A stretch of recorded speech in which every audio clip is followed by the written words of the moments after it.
सबसे पहले मैं संजय रावत जी को बधाई देना चाहता हूँ ये किताब लिखने के लिए। इसमें फैक्ट्स भी हैं बहुत सारे और बहुत इमोशनल किताब भी है। तो जिन जिन लोगों ने नहीं पढ़ी है वो ज़रूर इसको पढ़िएगा।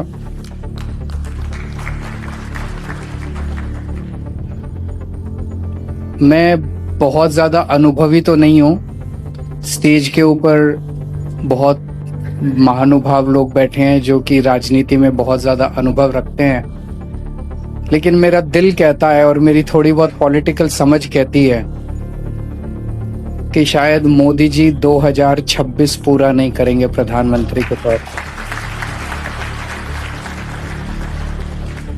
मोदी जी और अमित शाह जी जाने वाले हैं। उनका साम्राज्य खत्म होने वाला है। जनता के अंदर वो इतने अनपॉपुलर हो चुके हैं। इन्होंने हजारों लाखों ट्रोल बिठा रखे हैं, उसके बावजूद वो सोशल मीडिया का नैरेटिव कंट्रोल नहीं कर पा रहे। मोदी जी एक पोस्ट डालते हैं, आप उसके नीचे कमेंट्स पढ़ लो। एक समय ऐसा होता था कि इनकी पूरी मशीनरी मिलके एक भी नेगेटिव कमेंट अगर आता था तो उसको ये लोग डिलीट या म्यूट या कुछ मेरे को तो ज्यादा नहीं पता, वो कुछ कर देते थे। अब तो पूरा का पूरा मोदी जी एक ट्वीट करते हैं, नीचे सारी गालियां ही मिलती हैं उनको और कुछ नहीं होता उसके अलावा। एक समय था जब मोदी जी के खिलाफ कोई मीम बना देता था तो उसको जेल हो जाती थी। अब इतने मीम बन रहे हैं तो किस किस को जेल में डालेंगे मोदी जी। पूरा माहौल ही बदल चुका है, इकोसिस्टम बदल चुका है पूरे सोशल मीडिया का। वही आपको बताता है कि मोदी जी की पॉपुलैरिटी आज पाताल लोक में पहुंच चुकी है। इस पूरे सिस्टम की पॉपुलैरिटी, इसकी पूरी क्रेडिबिलिटी इनकी खत्म हो चुकी है। एक प्रश्न ये उठता है, फिर चुनाव कैसे जीत रहे हैं? चुनाव बेईमानी से जीत रहे हैं।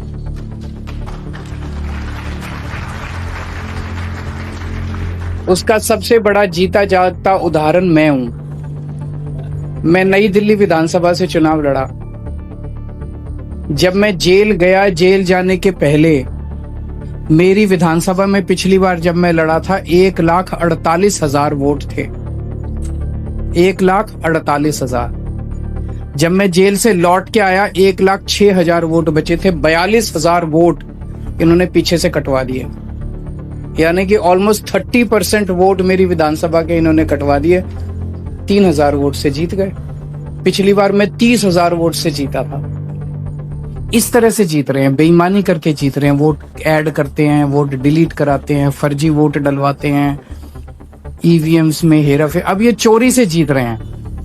लेकिन एक ना एक दिन तो जब सब जनता खड़ी होती है तो सबको अपना वो मिलता है। तो मेरा अपना मानना है और मैं समझता हूं कि जब देश को इन दोनों से मुक्ति मिलेगी तो एक सेटिस्फेक्शन ये होगा कि इस लड़ाई में हमने भी थोड़ा सा तो कंट्रीब्यूट किया था। हम भी जेल गए थे,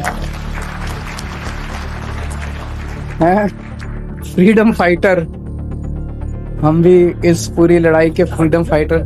मुझे दुख इस बात का होता है कि इस देश की जनता ने जितना बड़ा मैंडेट इनको दिया 3 बार, ये चाहते तो इतना कुछ कर जाते देश के लिए। इतना मतलब देश याद करता है इनको। देश तो कोई 12 साल हो गए इनको। 12 साल कम नहीं होते किसी भी देश के इतिहास में, बहुत होते हैं। इतने बड़े बड़े काम करके जा सकते थे कि सुनहरी अक्षरों में। अब इनका पूरा ये कालखंड जो है ये काले अक्षरों में लिखा जाएगा हमारे इतिहास के अंदर। सबसे गंदा, मतलब कौन सा ऐसा कुकर्म है जो इन्होंने नहीं किया इन 12 साल के अंदर? सारे कुकर्म किए हैं इन लोगों ने।